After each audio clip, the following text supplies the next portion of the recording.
La 105e session du Conseil des ministres ACP a eu lieu au siège du groupe ACP à Bruxelles, en présence de plusieurs ministres et ambassadeurs ainsi que la diaspora qui a répondu massivement à l'invitation.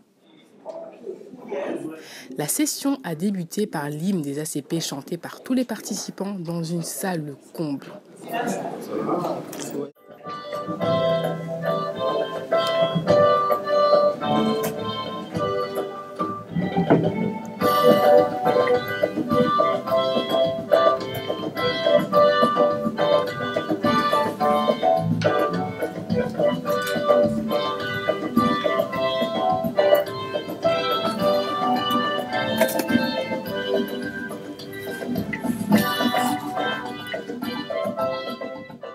Dans son allocution d'ouverture, le secrétaire général des ACP, M. Patrick Gomez, a rappelé les préoccupations et les principes fondamentaux du groupe qui veut atteindre ses objectifs par des recommandations et des résolutions concrètes.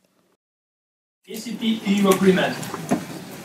In this vein, voluntary contributions outside statutory obligations would also be very welcome as we work towards an endowment and trust fund.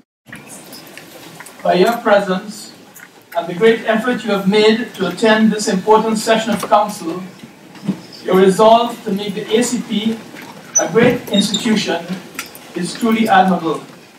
The Secretariat is deeply indebted. In closing, I would like to place on record the Secretariat's appreciation for the extensive collaboration and support we have enjoyed from the Chair of the Committee of Ambassadors, the distinguished Ambassador Tishome Toga Chinaka of Ethiopia.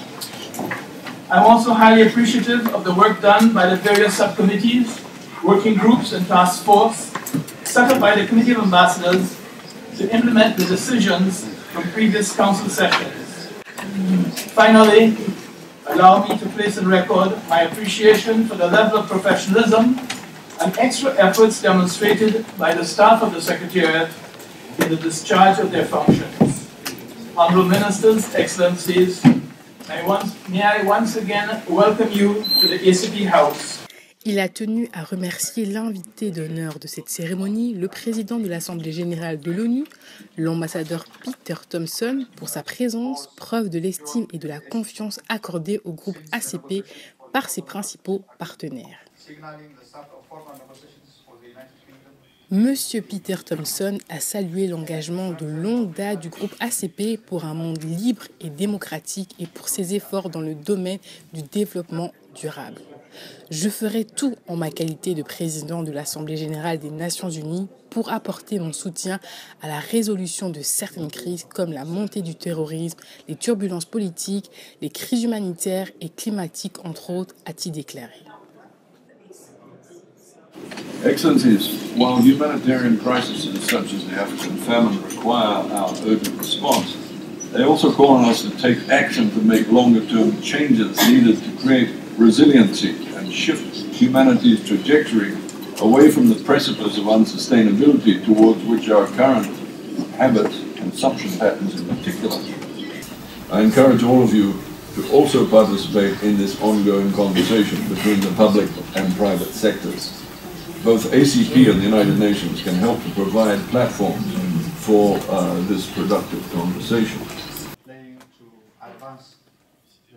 Son Excellence Dr Abraham Tekest, ministre des Finances, de l'Économie et de la Coopération de la République fédérale démocratique d'Éthiopie, président de ce Conseil des ministres, a exprimé sa satisfaction et son remerciement à tous les diplomates et ministres des 79 pays du groupe ACP avant de laisser les différentes délégations ministérielles débattre en séance plénière sur le projet de résolution finale.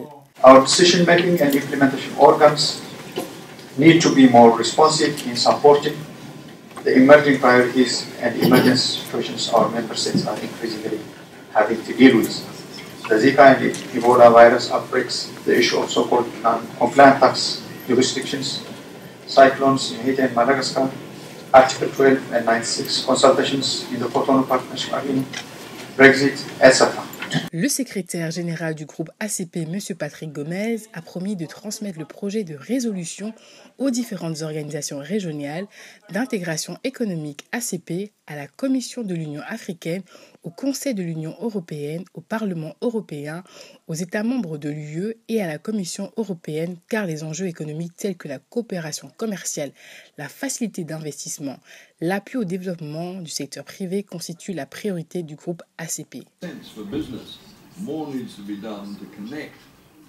Les résultats de cette session du Conseil des ministres seront connus très prochainement avec à coup sûr des propositions et des résolutions bénéfiques non seulement pour le groupe ACP, mais aussi pour les principaux partenaires puisque les pays ACP ont décidé de négocier en tant qu'organisation intergouvernementale unie pour un nouvel accord appelé à prendre la relève de l'accord de Cotonou.